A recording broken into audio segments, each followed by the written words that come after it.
ডাক্তারবাবু, আপনি আমলকিকে বাড়িতে ফিরতে দিন। আসলে আমি চাই যে আমলকির সামনেই আমলকির নামের আগে বসানো ওই চোর অপবাদ যেন আমি খোঁজাতে পারি।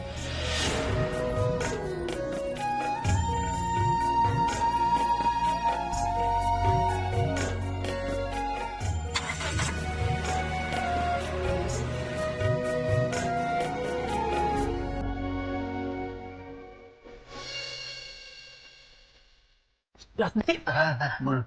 একটু আসবে? কোথায়? এসো এসো এসো। এই যে মাইমা জেঠিমা। ও আচ্ছা আচ্ছা, নমস্কার।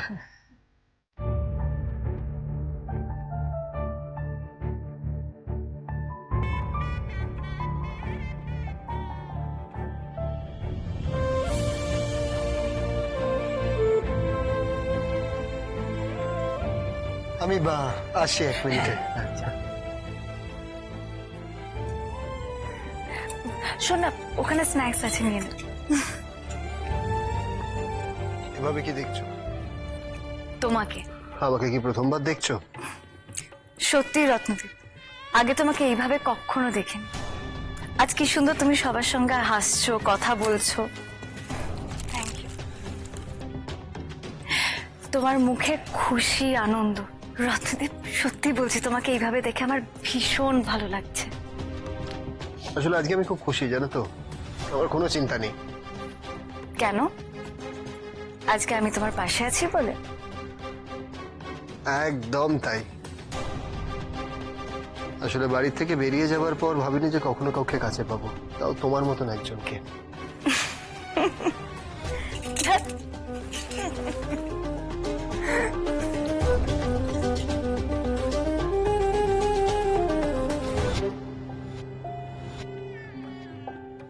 না, আমাকে বৈশাখীর একটা খোঁজ পেতেই হবে।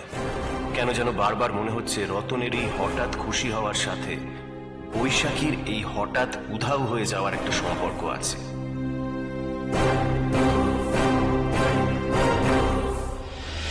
আরে শালা বাবু, কোথায় যাচ্ছেন? আমার একটা কাজ আছে। আজকের দিনে কি এমন কাজ থাকতে পারে আপনার?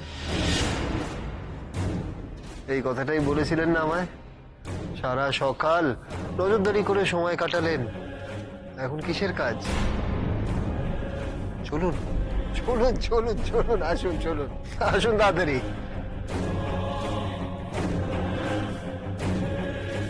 কোথায় বৈশাখী? ও আবার এমন কিছু করে বসো না তো যাতে আমাদের পরিবারের সম্মানহানি হয়?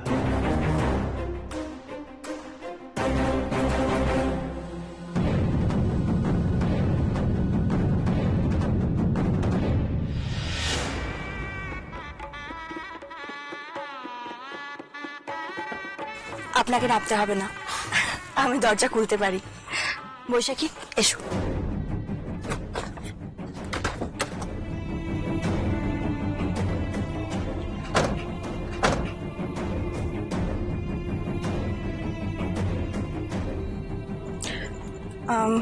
বলছি, আপনি এবার আসুন। কিন্তু আপনি কি একা সামলাতে পারবেন? একা তো নই আমি। আম, আমি আমি বাকিদের ফোন করে দিয়েছি, বাড়িতে সবাই থাকবে। ঠিক আছে, আমি আমলকিকে নিয়ে আসছি। ওকে, আসছি। বাই।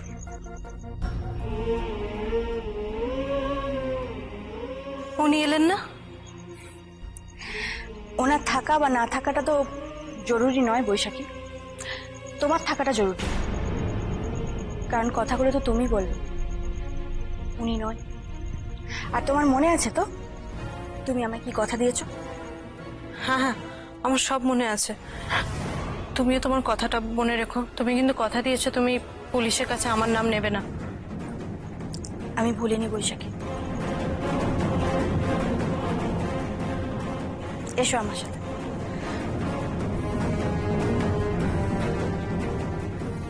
তুমি একটু দাঁড়াও। দাঁড়াবো কেন?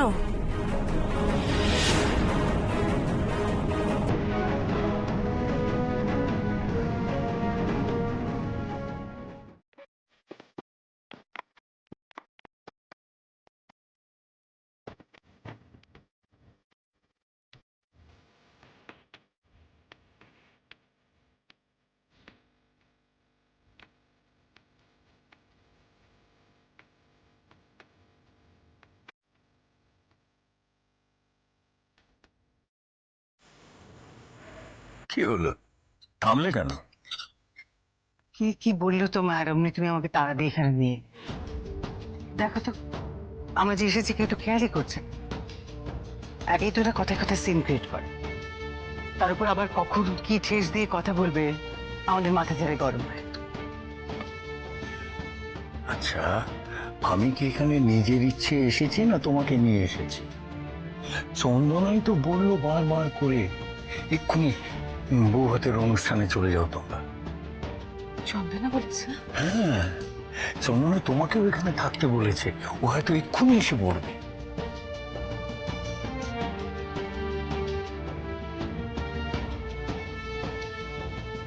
দাদা,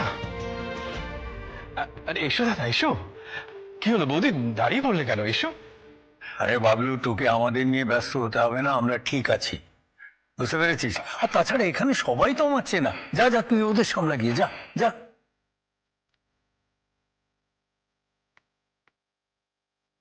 আশ্চর্য, কোথায় গেল চন্দনা?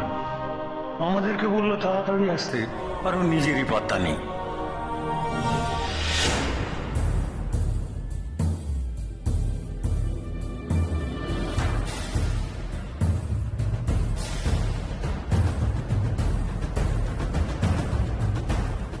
এসো।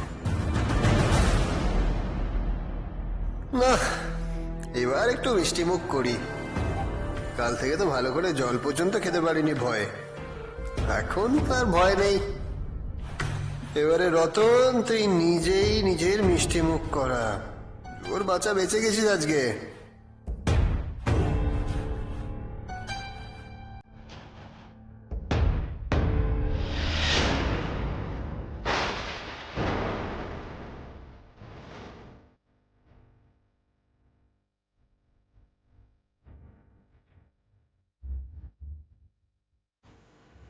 ওই তো চন্দনা।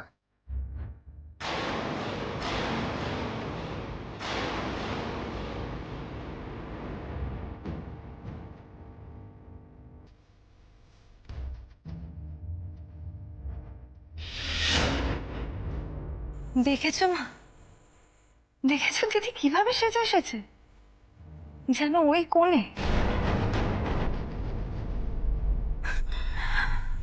আমি না ভাবতে পারছি না ও এইভাবে আমাকে টেক্কা দিতে চাইছে আজকের দিনে।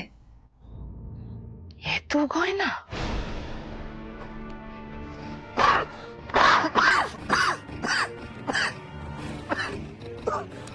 ও এত গয়না পড়ে আছে কেন? গয়নাগুলো ভীষণ চেনা চেনা লাগছে না?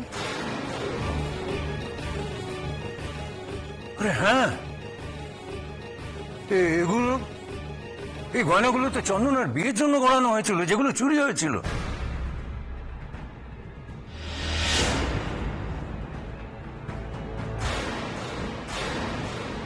দিদি, দিদি বিয়ের গয়নাগুলো উদ্ধার করে নিয়ে এলো। কিন্তু চন্দনার সাথে বৈশাখী কেন? ও কোত্থেকে ফিরছে? এদিকে শোন, অনেকক্ষণ ধরে তোমায় ফোন করছি, ফোনে পাওয়া যাচ্ছে না।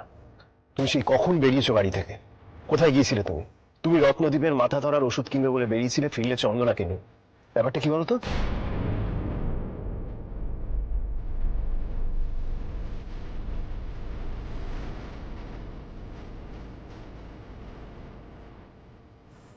এসব গয়না তুই কোথায় পেলি চন্দনা?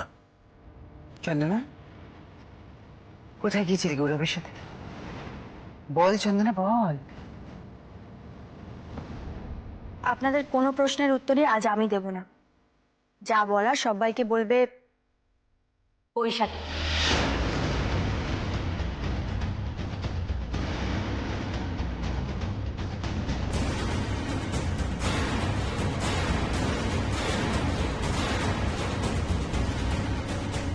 বলো বৈশাখী।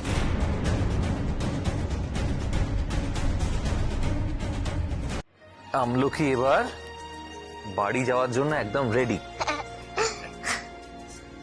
এমনিতে তো পেশেন্টরা বাড়িতে চলে গেলে আমাদের আনন্দই হয়, কিন্তু আমলকি চলে যাচ্ছে বলে।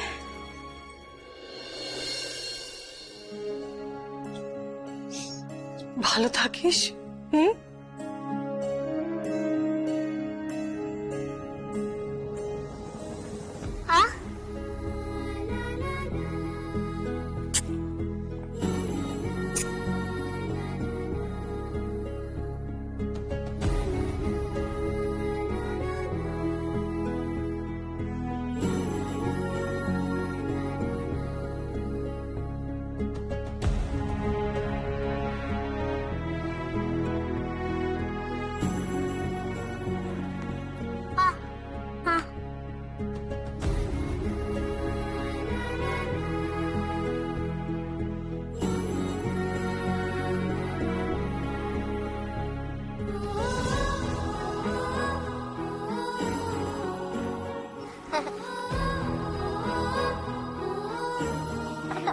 একটা দে।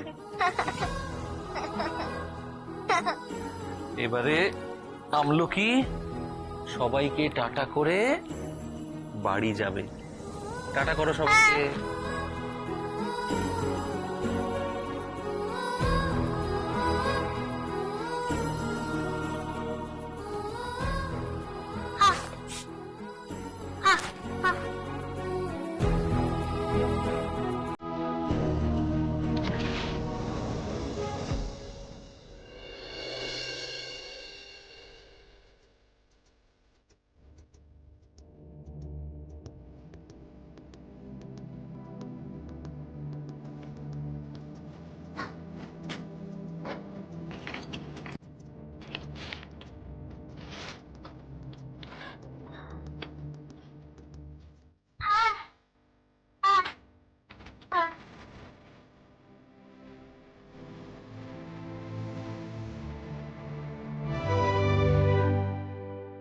বৈশাখী বলবে মানে?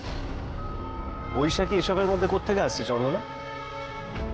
ও বুঝেছি, যা ভয় পাচ্ছিলাম সেটাই তাহলে হয়েছে। নিশ্চয়ই আবার কোনো গন্ডগোল পাকিয়েছে। কি করেছো? বলো আমাকে, কি করেছো তুমি? কেন বাজে কথা বলছিস নীলু? বৈশাখী এসব কাজ করতে পারে না। নিশ্চয়ই চন্দনাকে ফাঁসিয়েছে। আর তুই প্রথম থেকে ধরে নিচ্ছিস ও কিছু করেছে। আচ্ছা তুই কি রে নীলু? কে কি করতে পারে সেটা আমি জানি মা। বেশ, আমি আগে কিছুই বলবো না, চন্দনাই বলুক ও কি করেছে। এই সব গয়না যে চোর চুরি করেছে তার নাম বৈশাখী জানে।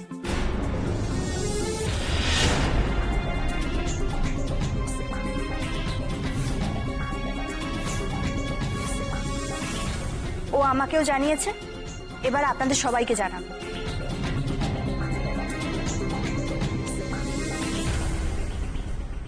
বৈশাখী বৌদির নাম জানাবে? তার মানে আমাকে পুরো বোকা বানিয়ে দিল। ফোনে বললো যে কোনো সমস্যা হয়নি, মিথ্যে কথা বললো যে শ্যাকরা চন্দনাকে কিচ্ছু বলেনি। বুঝেছি, নিশ্চয়ই নিজে বাঁচার জন্য। না, আর তো এখানে নয় রতন, এখন আমায় পালাতেই হবে। এখান থেকে যেমন করেই হোক আমাকে পালাতে হবে, না হলে তো একবার যদি চোর হিসেবে আমার নামটা উঠে আসে তাহলে তো এদের একটা মারও বাইরে পড়বে না। আর চুপ করে থাকো না, এবার বলেই ফেলো। কি হলো বৈশাখী, তুমি চুপ করে আছো কেন? বৈশাখী চোরের নামটা সবাইকে বলে দাও। বৈশাখী বলো, বলো যে গয়নাগুলো যে চুরি করেছিল সে আর কেউ নয়, রত্নদীপ।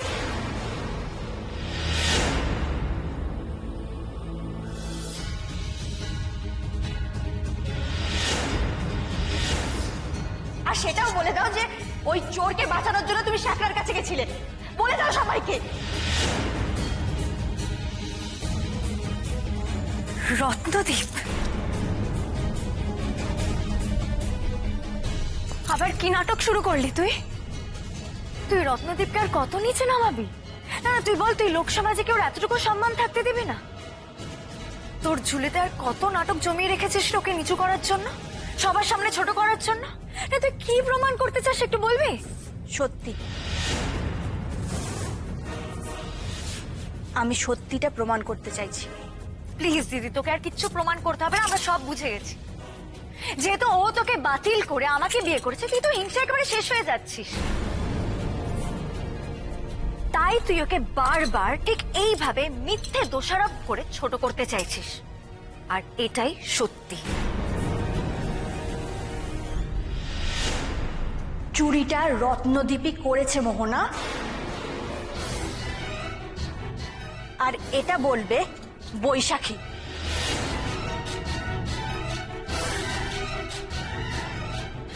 বৈশাখী, বৈশাখী দেখো, তুমি কিন্তু আমায় কথা দিয়েছিলে তুমি সবার সামনে সত্যিটা স্বীকার করবে, তাহলে কেন কিছু বলছো না? বৈশাখী, আমি পারবো না চন্দনা।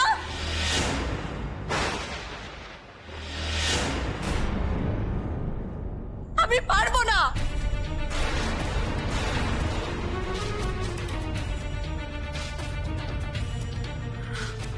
আমি আমি ওই কথা বলতে পারবো না, তার জন্য তোমার যা খুশি তুমি করতে পারো, কিন্তু আমি রত্নদীপকে চোর বলতে পারবো না।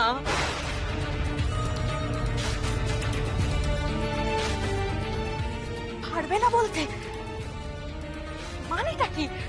কি বললো বৈশাখী বৌদি? চন্দন, আমায় ক্ষমা করে দাও। আমি তোমার ওই ডক্টর সেনের শেখানো মিথ্যে বলি বলতে পারবো না।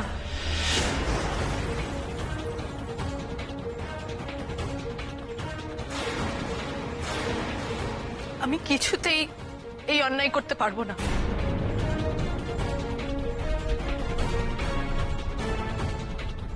আমাকে এত সহজে মাত দেওয়া যায় না চন্দনা।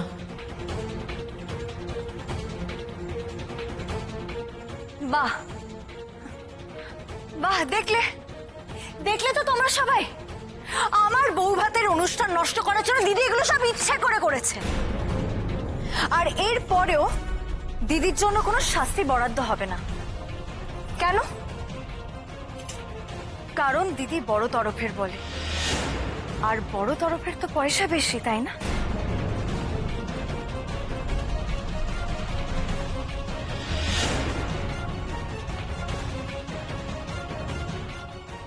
মিথ্যে ভয় পাচ্ছিলাম। সরি সরি বৈশাখী বৌদি, আপনার ওপর থেকে একটু সময়ের জন্য হলেও আমি ভরসা হারিয়েছিলাম। কিন্তু রতন, খেলা তো পুরো পাল্টে গেল। এবার তো আর তোকে পালাতে হবে না, বরং কলার তুলে বুক ঠুকে। তুমি নিশ্চয়ই ভাবছো নিলয় আমি কোথায় গিয়েছিলাম। বলছি। বলতে হবে না, আমি বুঝতে পেরেছি তুমি রত্নদীপদের গ্রামে গিয়েছিলে। হ্যাঁ, গিয়েছি। তুমি ওখানে গেলে কেন বৈশাখী? এবার বুঝতে পারবো যে বৈশাখী বৌদি কত বড় খেলোয়াড়। আপনাদের সবাইকে আমি সবটা বলছি। নিলয়, তোমার মনে আছে রত্নদীপ আমাকে একটা কাগজে ওষুধের নাম লিখে দিল? তুমি সেই কাগজটা দেখতে চাইলে আমি তোমায় সেই কাগজটা দেখতে দিইনি। ওটাতে কোনো ওষুধের নাম লেখা ছিল না নিলয়, ওটাতে রত্নদীপ নিজের বাড়ির ঠিকানাটা লিখে দিয়েছিল। রত্নদীপ আমার কাছে একটা অনুরোধ করেছিল, আমাকে বলেছিল যে একবার যদি আমি ওর বাবা মার কাছে যেতে পারি আর ওর বাবা মার কাছে গিয়ে এটা জানাতে পারি যে রত্নদীপ ওর বাবার শর্তে রাজি।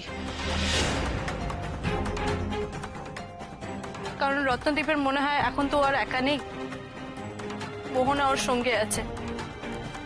আর ও যখন সারা জীবনের মোহনার ভাত কাপড়ের দায়িত্ব নিয়েছে, তাহলে ওটা ওর পালন করা উচিত।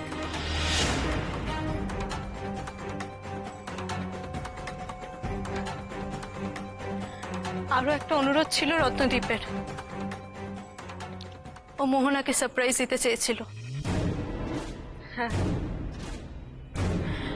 আমাকে অনুরোধ করেছিল যে আমি যাতে একবার ওর বাবা মাকে বুঝিয়ে সুঝিয়ে এই বৌভাতে আনতে পারি, তাতে মোহনা খুশি হবে। আর এই কারণেই আমি রত্নদীপের গ্রামে গেছিলাম। ওখানে গিয়ে আমি চন্দনার ডক্টর সেনকে দেখি। আমি ওদের দেখে নিজেই ওদের কাছে এগিয়ে গেলাম কথা বলার জন্য। ওরা হঠাৎ আমাকে ভুল বুঝে কি না কি সব বলতে শুরু করলো। বলল আমি নাকি গয়না চুরির ব্যাপারে রত্নদীপকে আড়াল করার চেষ্টা করছি। আমি তো বুঝতেই পারিনি কি বলছে ওরা। কি গয়না? রত্নদীপ যদি সত্যি চুরি করে থাকে তাহলে আমি ওকে কেন আড়াল করতে যাব? আমি তো এই বাড়ির বউ। কিন্তু ওরা আমার কোনো কথাই শুনতে চায়নি। ততক্ষণে ওরা এই গয়না কোনো এক স্যাকরাত থেকে পেয়ে গেছিল। উল্টে আমার উপরে আরো চাপ বাড়াতে শুরু করলো আর বলল যে আমি যদি বাড়ি গিয়ে রত্নদীপের দিকে চোর বলে আঙুল না তুলি তাহলে তাহলে ওরা উল্টে আমাকেই ফাঁসিয়ে দেবে আর বলবে যে এই গয়নার চুরির সাথে আমিও যুক্ত।